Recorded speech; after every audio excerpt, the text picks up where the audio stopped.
Your body is made of about 37 trillion cells, and inside each one is a 3 billion letter instruction manual, your DNA.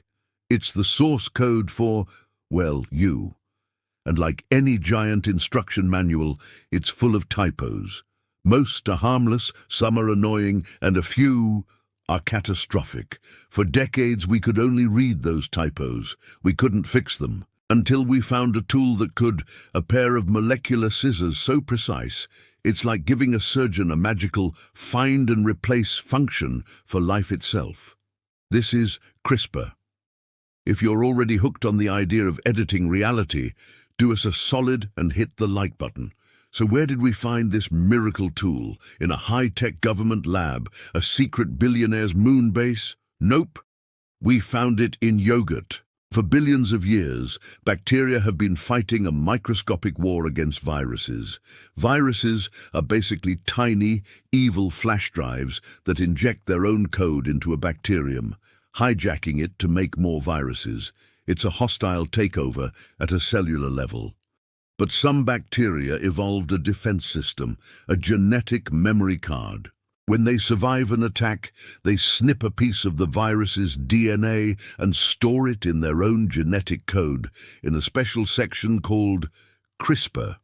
It's a molecular most wanted list.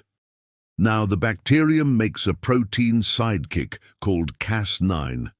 Think of it as a tiny security guard. It holds a copy of that viral mugshot and patrols the cell.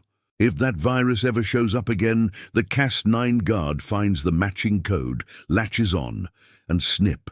It cuts the virus's DNA to ribbons, neutralizing the threat before it can cause any trouble. It's brutally efficient.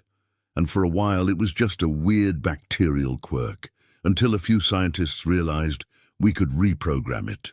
What if we gave the Cas9 guard a new mugshot, not for a virus, but for a typo in human DNA? We're about to get to the truly wild part. But first, what's the most mind-blowing piece of biotech you've ever heard of? Drop us a comment. So, scientists figured out how to create a custom guide, a synthetic mugshot for any gene they wanted to find. You load this guide into the Cas9 protein, put the whole package into a living cell, and it just works.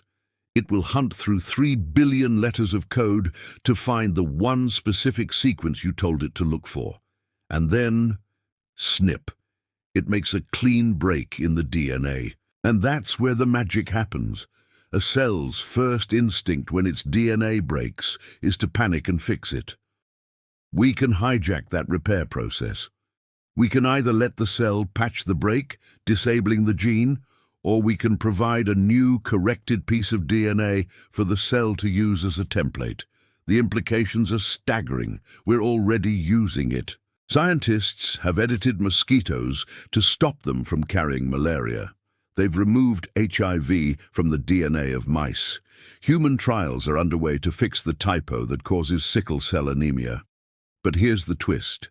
The same tool that can fix a deadly disease could also be used to install premium features.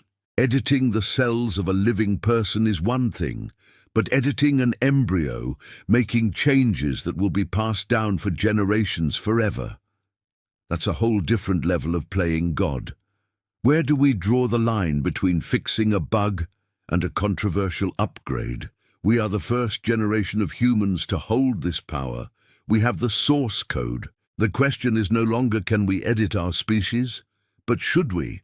We're basically toddlers who've just been handed the keys to the entire universe, hoping we don't immediately crash it into the sun. So tell us, if you could safely edit one gene in the human population, what would it be and why? Drop your comment. This is the ThinkBug, where tiny curiosity leads to big insights. Subscribe and give us a thumbs up if you feel a little smarter. Want to go down another one of our rabbit holes? The algorithm thinks you'll like this video next. See if it's right.